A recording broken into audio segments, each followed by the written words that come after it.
Wuthering Heights, by Emily Brontë. Chapter 16. About 12 o'clock that night was born the Catherine you saw at Wuthering Heights, a puny, 7 months child. And 2 hours after the mother died, having never recovered sufficient consciousness to miss Heathcliff, or know Edgar. The latter's distraction at his bereavement is a subject too painful to be dwelt on. Its after effects showed how deep the sorrow sunk.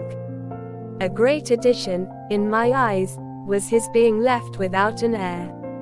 I bemoaned that, as I gazed on the feeble orphan, and I mentally abused old Linton for what was only natural partiality, the securing his estate to his own daughter, instead of his son's. An unwelcomed infant it was, poor thing. It might have wailed out of life, and nobody cared a morsel, during those first hours of existence. We redeemed the neglect afterwards, but its beginning was as friendless as its end is likely to be. Next morning, bright and cheerful out of doors, stole softened in through the blinds of the silent room, and suffused the couch and its occupant with a mellow, tender glow. Edgar Linton had his head laid on the pillow, and his eyes shut. His young and fair features were almost as death-like as those of the form beside him, and almost as fixed, but his was the hush of exhausted anguish, and hers of perfect peace. Her brow smooth, her lids closed, her lips wearing the expression of a smile. No angel in heaven could be more beautiful than she appeared. And I partook of the infinite calm in which she lay. My mind was never in a holier frame than while I gazed on that untroubled image of divine rest. I instinctively echoed the words she had uttered a few hours before, incomparably beyond and above us all. Whether still on earth or now in heaven, her spirit is at home with God. I don't know if it be a peculiarity in me, but I am seldom otherwise than happy while watching in the chamber of death, should no frenzied or despairing mourner share the duty with me. I see a repose that neither earth nor hell can break, and I feel an assurance of the endless and shadowless hereafter, the eternity they have entered, where life is boundless in its duration, and love in its sympathy, and joy in its fullness. I noticed on that occasion how much selfishness there is even in a love like Mr. Linton's, when he so regretted Catherine's blessed release. To be sure, one might have doubted, after the wayward and impatient existence she had led, whether she merited a haven of peace at last. One might doubt in seasons of cold reflection, but not then, in the presence of her corpse. It asserted its own tranquility, which seemed a pledge of equal quiet to its former inhabitant. Do you believe such people are happy in the other world, sir? I'd give a great deal to know. I declined answering Mrs. Dean's question, which struck me as something heterodox. She proceeded, retracing the course of Catherine Linton. I fear we have no right to think she is, but we'll leave her with her Maker. The master looked asleep, and I ventured soon after sunrise to quit the room and steal out to the pure refreshing air. The servants thought me gone to shake off the drowsiness of my protracted watch. In reality, my chief motive was seeing Mr. Heathcliff. If he had remained among the larches all night, he would have heard nothing of the stir at the Grange, unless, perhaps, he might catch the gallop of the messenger going to Gimmerton. If he had come nearer, he would probably be aware, from the lights flitting to and fro, and the opening and shutting of the outer doors, that all was not right within. I wished, yet feared, to find him. I felt the terrible news must be told, and I longed to get it over, but how to do it I did not know. He was there, at least, a few yards further in the park, leant against an old ash tree, his hat off, and his hair soaked with the dew that had gathered on the budded branches, and fell pattering round him.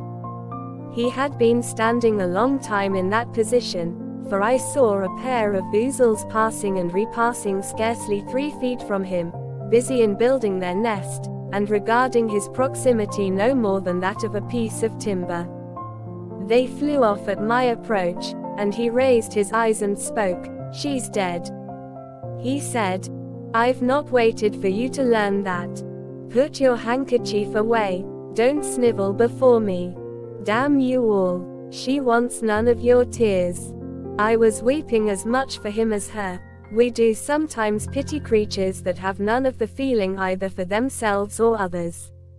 When I first looked into his face, I perceived that he had got intelligence of the catastrophe, and a foolish notion struck me that his heart was quelled and he prayed, because his lips moved and his gaze was bent on the ground. "Yes, she's dead," I answered, checking my sobs and drying my cheeks. "Gone to heaven, I hope, where we may, every one, join her, if we take due warning and leave our evil ways to follow good." "Did she take due warning, then?" asked Heathcliff, attempting a sneer. "Did she die like a saint? Come, give me a true history of the event. How did—" He endeavored to pronounce the name, but could not manage it, and compressing his mouth he held a silent combat with his inward agony, defying, meanwhile, my sympathy with an unflinching, ferocious stare. "How did she die?" he resumed, at last, fain, notwithstanding his hardihood, to have a support behind him, for, after the struggle, he trembled, in spite of himself, to his very finger ends. "Poor wretch," I thought. "You have a heart and nerves the same as your brother men. Why should you be anxious to conceal them? Your pride cannot blind God. You tempt him to wring them, till he forces a cry of humiliation." "Quietly as a lamb," I answered, aloud. She drew a sigh, and stretched herself, like a child reviving, and sinking again to sleep, and 5 minutes after I felt one little pulse at her heart, and nothing more. "And did she ever mention me?" he asked, hesitating, as if he dreaded the answer to his question would introduce details that he could not bear to hear. "Her senses never returned. She recognized nobody from the time you left her," I said. "She lies with a sweet smile on her face, and her latest ideas wandered back to pleasant early days. Her life closed in a gentle dream. May she wake as kindly in the other world. May she wake in torment," he cried, with frightful vehemence, stamping his foot, and groaning in a sudden paroxysm of ungovernable passion. "Why, she's a liar to the end. Where is she? Not there, not in heaven, not perished. Where? Oh, you said you cared nothing for my sufferings. And I pray one prayer, I repeat it till my tongue stiffens. Catherine Earnshaw, may you not rest as long as I am living. You said I killed you. Haunt me, then. The murdered to haunt their murderers, I believe. I know that ghosts have wandered on earth. Be with me always. Take any form. Drive me mad. Only do not leave me in this abyss, where I cannot find you. Oh, God, it is unutterable. I cannot live without my life. I cannot live without my soul." He dashed his head against the knotted trunk, and, lifting up his eyes, howled, not like a man, but like a savage beast being goaded to death with knives and spears. I observed several splashes of blood about the bark of the tree, and his hand and forehead were both stained. Probably the scene I witnessed was a repetition of others acted during the night. It hardly moved my compassion, it appalled me. Still, I felt reluctant to quit him so. But the moment he recollected himself enough to notice me watching, he thundered a command for me to go, and I obeyed. He was beyond my skill to quiet or console. Mrs. Linton's funeral was appointed to take place on the Friday following her decease. Until then her coffin remained uncovered, and strewn with flowers and scented leaves, in the great drawing room. Linton spent his days and nights there, a sleepless guardian, and, a circumstance concealed from all but me, Heathcliff spent his nights, at least, outside, equally a stranger to repose.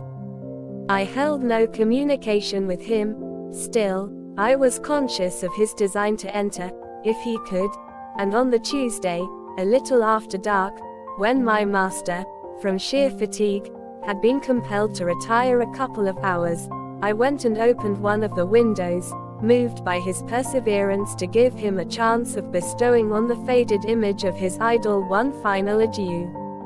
He did not omit to avail himself of the opportunity, cautiously and briefly, too cautiously to betray his presence by the slightest noise.